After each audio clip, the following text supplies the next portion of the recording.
सभा के अंदर बैठे सम्मानित बुजुर्ग, नौजवान साथी, आवाज सुन रही मेरी मातर शक्तियां, आप सभी के चरणों में आपके बेटे, आपके बच्चे हर्ष शिकारा के हाथ जोड़कर राम राम। मैं आप लोगों से सबसे पहले तो एक विनती करना चाहता हूं। मैं जो बात बताऊं, एक तो बीच में कोई भी भाई ताली नहीं बजाऊंगा और ना ही कोई वोटिंग करेगा। बात है हमारे सम्मान की, सबसे पहले उसको समझना जरूरी है। सोचने की बात है, जो जाट कभी चौधरी के नाम से जाने जाते थे, आज हमारी चौधराहट भी दांव पे लगी हुई है। सबसे पहले तो ये जानो, जाट है कौन। किसी भी समाज को हमारी कभी भी जरूरत पड़ी, दुख में या सुख में, किसी भी समाज ने हमारे को याद किया हो या ना किया हो, सबसे पहले सीना हम अड़ाते हैं दूसरों के लिए। और जब बात हमारे ऊपर आई हुई है, हम अपने लिए आज तक एक नहीं हुए हैं। हमें सीखना चाहिए और इंसानों से, अपनी जाति को, अपने धर्म को, अपने नेता को, अपने मंत्री को, वो आदमी कितना समर्थन करते हैं। एक हम है राजस्थान के अंदर, हरियाणा के अंदर हमारा सबसे बड़ा परिवार है जाटों का, फिर भी हमारे अंदर एकता नहीं है। क्या मजाल सरकार की हमारे इसी क्षेत्र का सीएम और हमारे को आरक्षण ना दे। कमी उनमें नहीं है, कमी तुम लोगों की एकता में है। क्या सोचते हो तुम, यह आरक्षण मिलने से नैन सिंह फौजदार को कोई फायदा होगा या नैन सिंह फौजदार को कहीं भर्ती होना है? इसका फायदा जो हमारी आने वाली नस्ल है, जो तुम्हारे बच्चे हैं, उनको होगा। तुम्हारे बच्चों की ये लड़ाई है, तुम्हारे स्वाभिमान की ये लड़ाई है, तुम्हारी इस पगड़ी की ये लड़ाई है। सबसे पहले तो ये सीखो, जाट कितने बलवान होते हैं। आप तो आज पूरे क्षेत्र के आदमी इकट्ठे हो रहे हो, हमारी ताकत क्या थी आप लोगों को बताता हूं। महाराजा सूरजमल साहब के बारे में तो सब जानते होंगे, जवाहर सिंह के बारे में सब जानते होंगे, वीर गोकाकुल साहब के बारे में सब जानते होंगे। आज हम उनको इसीलिए याद करते हैं क्योंकि उन्होंने हमेशा अपने हक की लड़ाई लड़ी। अब बात आती है, ये तो बड़े बड़े महाराजा थे। अगर आप लोग मानते हो कि आप लोगों की ताकत कम है, आप लोगों की संख्या कम है, या ये सोचते हो मुट्ठी भर आदमियों से होगा क्या? जाटों की ताकत बताता हूं। आज हमारे हरियाणा के अंदर झज्जर के पास बॉर्डर के ऊपर एक गांव है जिसका नाम है बाकरगढ़ गांव। एक लौता ऐसा गांव, मुगल आए कभी गुलाम नहीं हुआ, अंग्रेज आए कभी गुलाम नहीं हुआ, अंग्रेजों को बड़ा दुख हुआ। एक लौता छोटा सा गांव, ऐसा क्या है इस गांव के अंदर जो हम इसको गुलाम नहीं बना पा रहे? उस गांव की पहचान बता देता हूं, डागर गोत्र के जाटों का गांव। गांव के अंदर संख्या 3000 आदमियों की, 3000 कोई ज्यादा नहीं होते। गांव के अंदर हर जाट के पास घोड़ा, बंदूक, तोप और खुद का किला गांव का। अंग्रेजों की सेना आ जाती है 2000 की, हथियारों से लैस। उस गांव के अंदर 16 छोरे 7.5 फीट के थे पहलवान, जिनमें से एक का नाम था तेज सिंह, जिसकी उम्र मात्र 16 साल थी। 2000 आदमियों की सेना जब गांव से लड़ने के लिए आई ना, मात्र 16 आदमियों ने, 16 जाटों ने अंग्रेजों की फौज को वापस भगा दिया, गांव में नहीं घुसने दिया। ये हमारी ताकत थी। अंग्रेजों को जब इस बात का पता लगा, खून खोल गया। अरे 16 आदमी और 2000 की सेना को वापस भगा दिया। 10,000 आदमियों की सेना भेज दी, फौज भेज दी, और अंग्रेजों ने फरमान जारी कर दिया कि गांव के अंदर एक भी नौजवान, बच्चा, औरत, मेरे को सबकी लाश चाहिए, कोई भी जिंदा नहीं दिखना चाहिए। शाम से पहले खबर आनी चाहिए।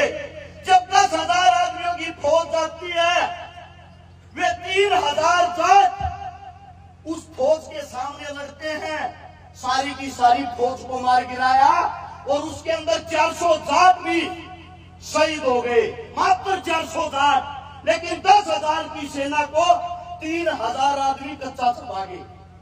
इसके बाद जो तेज सिंह था, नौजवान बलशाली पहलवान, अंग्रेजों की जो अफसर की बीवी थी, उसको गुलाम बना लेता, उसको पकड़ लेता है कि ये हमारे तो मजदूरी करवाए हैं, हम दिखाओगे मजदूरी होती क्या है। जिन अंग्रेजों ने पूरे हिंदुस्तान से मजदूरी करवाई, उन अंग्रेजों की बीवी ने हमारे तेज सिंह नाम के जाट ने हल में जोड़कर, रहक में जोड़कर 3 दिन तक लगातार पानी खिंचवाया। 3 दिन तक संपूर्ण अंग्रेज कांप उठे। एक लौता गांव जिसने हमारी नाक को नीचा कर दिया। अब देखा कि अंग्रेजों ने देखा जाटों से लड़कर नहीं जीता जा सकता, इनके साथ जीतना है, छल करो। आसपास के 2 गांवों में अपने मुखबर ढूंढे और मुखबरों को बोल दिया, अंग्रेजों के साथ हमारा राजीनामा करवाओ और हमारी पत्नी को आजाद करवाओ। ये बताया जाता है कि जाट को समझाया नहीं जा सकता, लेकिन जाट को बताया जा सकता है। थोड़ा बहुत तो है। अपने आसपास के गांव के आदमी आकर और बोलिए अंग्रेज खाता माफी मांगा है, वो ना उनकी औरत ने आजाद कर दो और आके काम में कदे हमला नहीं करेंगे। जो बंदूक तोप थी उनको घर पर टेक के 3 के 3,000 आदमी संपूर्ण गांव आथा में फूल माला लेकर अपने गोहांड की जमीन पर चले गए। चारों तरफ से अंग्रेज आते हैं। अंग्रेजी सेना पूरे के पूरे गांव को बंदी बना लेती है और बंदी बनाकर अंग्रेज आदेश जारी कर देते हैं कि सब के सब को अभी फांसी तोड़ो। पूरे के पूरे गांव को एक बरगद के पेड़ पे टांग दिया और एक फरमान जारी कर दिया, जो इनकी लाशों को उतारेगा उसकी 7 पीढ़ियों को भी यही सजा देंगे। सारा गांव फांसी पर झूठ गया, गुलामी नहीं अपनाई। गांव की औरतों को फांसी पर टांग दिया, गांव के छोटे छोटे बच्चों को फांसी पर टांग दिया। जब सारे गांव का कत्लेआम हो गया, एक औरत अपने मायके गई थी जिसके पेट में बच्चा था, वह वापिस आती है और जो गोहांड के गांव थे जिनको इनाम के तौर पर पूरे गांव की जमीन बांट दी, उसने आके क्या कहा, क्या हुआ जाट नहीं रहे, जाटनी अभी जिंदा है और जाटनी के पेट के अंदर उसी गांव का वंशज जिंदा है। अकेली औरत ने दोबारा से उस गांव को बसाया, उस जमीन को वापस लिया और ये दिखाया हालात कैसे भी हो, जाट कभी घबराता नहीं है। हम लड़ेंगे, ज्यादा से ज्यादा क्या होगा, मरेंगे, खप जाएंगे। क्या करना है ऐसे जीवन का जिसके अंदर गुलामी हो। ये लड़ाई जो आज की लड़ाई है, ये तुम्हारे बच्चों का जीवन है, भविष्य है। ये मत सोच लेना ये लड़ाई नैन सिंह फौजदार की है। जो भी आज आप लोग फैसला लो, वो फैसला इतना शक्तिशाली होना चाहिए कि आप लोगों को सरकार के पास वार्तालाप करने के लिए नहीं जाना है। आप लोगों की ताकत ये होनी चाहिए कि सरकार बात करने के लिए यहाँ आए तुम्हारे बीच में।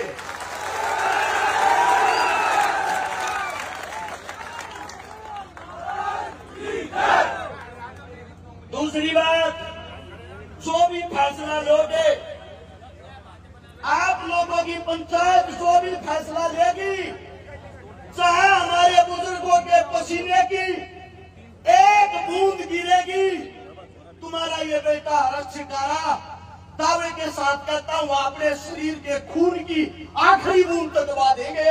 लड़ाई को पूरा करना है, लड़ाई को पूरा करना है।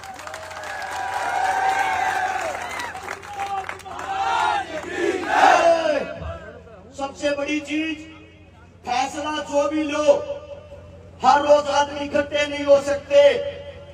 रोज रोज आप लोगों को टेंट लाके कोई बुलाएगा नहीं, लेकिन जो भी आप लोगों का धरना है, मेरा पर्सनल राय है, जो भी आप लोगों का धरना है, वो धरना जब तक अंतिम फैसला नहीं आ जाए, लगातार तो धरना चलता रहना चाहिए।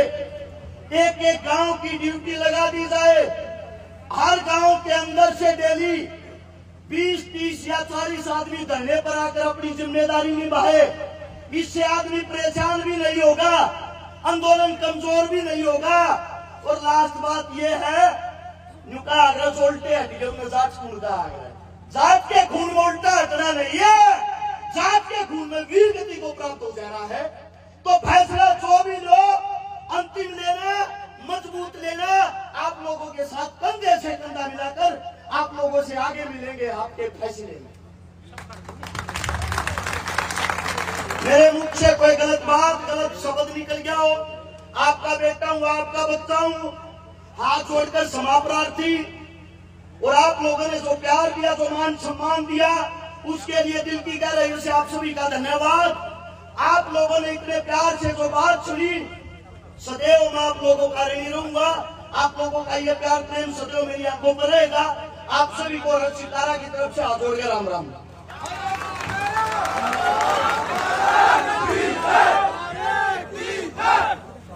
हर